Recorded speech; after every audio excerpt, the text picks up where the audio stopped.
Boa noite a todas e todas, bom domingo, hoje é dia 21 de junho de 2020, começando mais um Perspectivas da Semana com o Bernardo. O que pode acontecer nessa semana que vai afetar o seu dinheiro e os seus investimentos no Brasil e no mundo? Começando agora. Hoje gravando pela primeira vez no formato diferente, estou gravando na horizontal, muita gente aqui tem me pedido, tanto aqui quanto no YouTube, para ver o vídeo na horizontal. Então quem assistir no Instagram, você pode virar o celular na horizontal, que o vídeo se adapta automaticamente, fica acho que até maior, mais legal para ver. Depois vocês me comentem aqui embaixo o que vocês acharam. Olha só, fim de semana terminando, mercado começando a abrir, já os futuros dos Estados Unidos já abriram agora, estão negociando em uma leve baixa. Estão caindo cerca de 0,4%, 0,5%, 0,6%. Depois de um final de semana com algumas preocupações com relação ao coronavírus, eu já vou contar para vocês o que está acontecendo, mas vamos lá por partes. O que vai acontecer nessa semana? Importante de você ficar de olho aqui no Brasil e também nos Estados Unidos, no mundo de forma geral. Vou pegar aqui minha tradicional cola.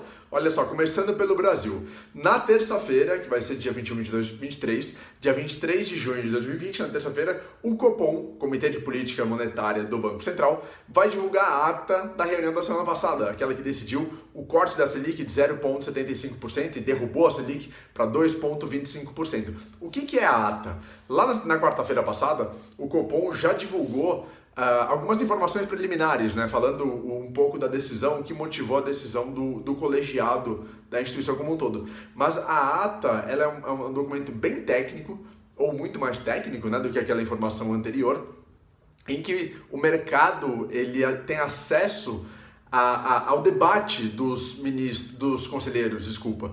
Então é possível saber se eles tiveram alguma divergência grande ou se todos concordaram, se foi algo mais unânime, quem concordou, quem divergiu, quem mais concordou. Então o mercado ele gosta de se debruçar sobre a ata para tentar antecipar um pouco dos próximos eventos ou dos próximos movimentos da taxa Selic, de decisões do Copom nas próximas reuniões. Então isso na terça-feira é bem importante para o mercado de forma geral. Na terça-feira também vai ocorrer a votação pelo Senado Federal do Marco Civil do Saneamento Básico, ou do saneamento. É uma decisão super importante, já foi aprovada pela Câmara dos Deputados, depois, se for aprovada pelo Senado, segue para a sanção ou para o veto do presidente Jair Bolsonaro.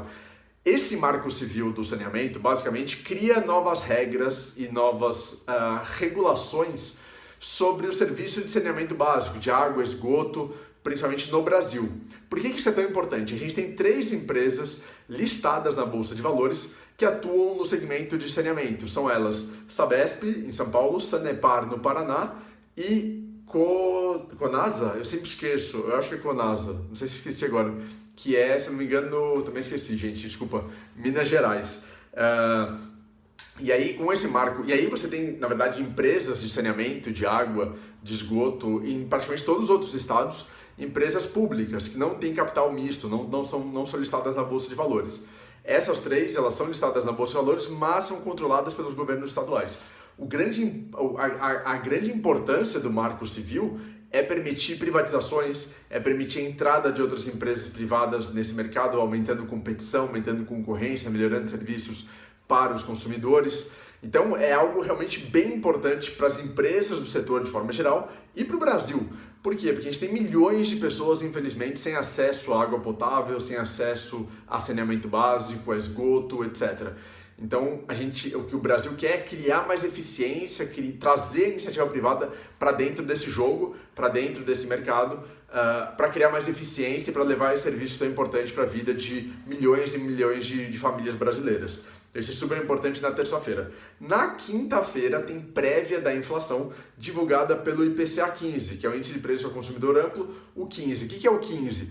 O IPCA ele considera normalmente do dia 1º do mês até o final do mês. Esse é o tradicional do IPCA.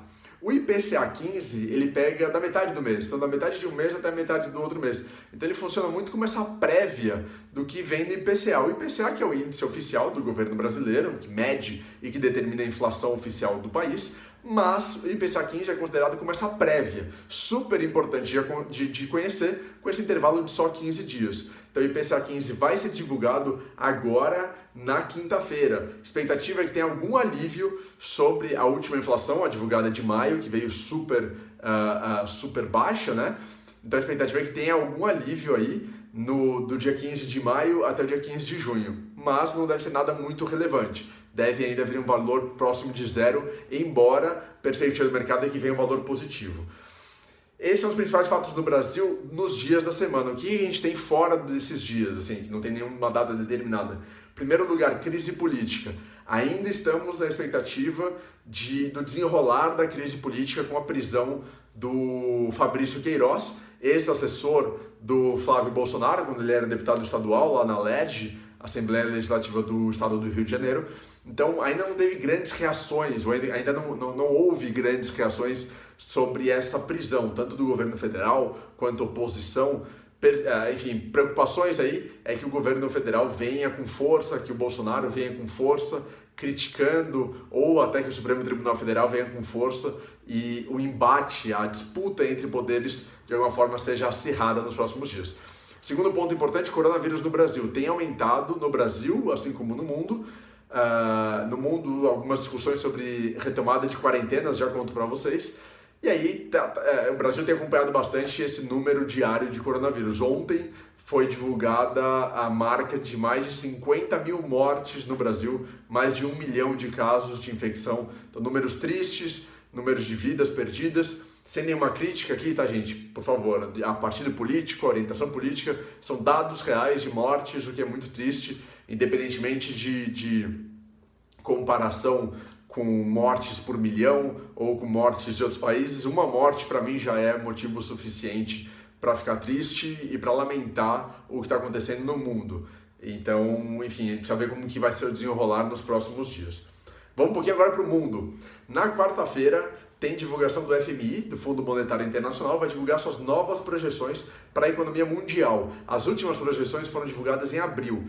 E os líderes do FMI têm dito que essa nova divulgação vai vir bem pior do que veio lá em abril. Que as projeções pioraram muito, que a situação econômica internacional piorou bastante, que as projeções vêm mais amargas e mais pessimistas, com recessão para os países emergentes, para os países mais avançados, desenvolvidos. É uma recessão praticamente generalizada no mundo que a gente está vivendo em 2020. Então, é um dado importante de se acompanhar. O FMI é uma instituição bem relevante nas finanças internacionais. Na quinta-feira, tem o relatório semanal de pedidos de seguro-desemprego dos Estados Unidos. Toda semana tem isso, toda quinta-feira, e é um dado bastante analisado pelo mercado, bastante acompanhado pelo mercado, para saber como que está, na verdade, o mercado de trabalho americano e a retomada de postos de emprego lá nos Estados Unidos. Isso na quinta-feira. Durante a semana, não tem um dia específico, começa na terça-feira, tem a divulgação dos PMIs da zona do euro e do UK, do Reino Unido. O que é o PMI? PMI são os índices de confiança dos consumidores em serviços e mercadorias. Então, basicamente, é o índice de confiança, o índice de consumo em uma determinada economia. Tem PMIs de, enfim, todos os países. Começam a ser divulgados os PMIs da zona do euro e do Reino Unido, importantes dados econômicos e macroeconômicos de situação da economia, de consumo, das empresas, enfim, do mercado como um todo na zona do euro e também no Reino Unido, importantes economias no mundo. Também nessa semana, números de coronavírus nos Estados Unidos. Então, Estados Unidos e China têm reportado aumento de coronavírus. Desde a semana passada eu estou falando para vocês. Nos últimos dias foram reportados mais de 30 mil casos novos nos Estados Unidos. É o maior valor diário desde 1º de maio. Então, em quase 2 meses, os Estados Unidos estão batendo, na verdade, voltando quase 2 meses no tempo no número diário de casos de coronavírus. Preocupação que isso se torne uma onda maior de contaminação e que as quarentenas sejam restabelecidas. Já tem governador americano dizendo que pode restabelecer quarentenas, tem leis sendo discutidas no Congresso americano, e uma volta das quarentenas pode azedar bastante o humor dos investidores. Estavam empolgados com a abertura econômica, com retomada da atividade econômica e retomada das empresas. Isso pode ser um banho de água fria, um balde de água fria aí nas expectativas do mercado e dos investidores. É importante ficar de olho no desenvolvimento dessa notícia ou dessas informações de coronavírus nos Estados Unidos e na China nos últimos dias, durante essa semana.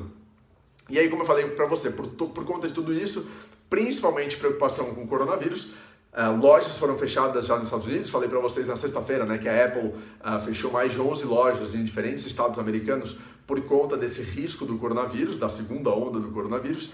Por conta de tudo isso, agora os futuros americanos estão operando em leve baixa. Posso tentar atualizar para vocês, mas os futuros estavam operando em leve baixa, petróleo estava praticamente estável, mas os futuros americanos estavam repercutindo esse pessimismo ou essa preocupação, como eu falei, com o coronavírus. Olha só, deixa eu abrir aqui. É isso mesmo, olha, deu uma melhorada. O Dow Jones está operando agora a menos 20%, desculpa, que menos 20%, menos 0,20%, calma. O S&P menos 0,18% e Nasdaq menos 0,30%. Nikkei, no Japão, futuro, menos 0,30% nesse momento. Bolsas de Israel e da Arábia Saudita, que funcionam domingo, fecharam em queda. Ainda está muito cedo aqui para saber como que vai ser o comportamento do mercado amanhã no Brasil e também nos Estados Unidos. Os futuros, agora que começam a abrir nos Estados Unidos, eles ainda não conseguem capturar o humor dos investidores na volta da Ásia, na volta do final de semana na Ásia, que é um importante mercado, e também na Europa. Deixa eu ver aqui se eu consigo ver mais alguns futuros. De alguma forma, é um cheiro inicial do apetite ou do humor dos investidores americanos com relação às ações negociadas nos Estados Unidos. Importante dizer que companhias aéreas têm tido mais negociações com governos. Lufthansa está um pouco aí no entrave para decidir o tamanho da ajuda financeira que vai vir, e a American Airlines, que é a maior companhia aérea do mundo, está para fechar um acordo de 1,5 bilhão de dólares com o governo dos Estados Unidos. Londres agora também menos 0,40%, Japão eu já falei, e são praticamente esses os índices futuros abertos neste momento. O VIX, que é o índice de volatilidade, o índice do medo, né, que mede a volatilidade dos mercados, agora o VIX futuro subindo 1,51%, o que indica aumento de volatilidade, aumento de preocupação com os investimentos em ações. Falei bastante aqui, resumo não, perspectivas da semana com Bernardo para essa semana que começa amanhã, que é dia 22 de junho de 2020, muitas coisas relevantes acontecendo no Brasil e no mundo. Sua vez agora de me ajudar, de fazer essa mensagem alcançar mais pessoas, então compartilha para pelo menos 3 pessoas diferentes, manda o link, clica no aviãozinho aqui no Instagram, ou comenta 3 pessoas diferentes aqui que precisam ver esse vídeo, precisam receber essas informações. Amanhã tem resumo com o Bernardo, a gente se vê ao longo do dia. Obrigado, um abraço, bom fim de domingo, tchau!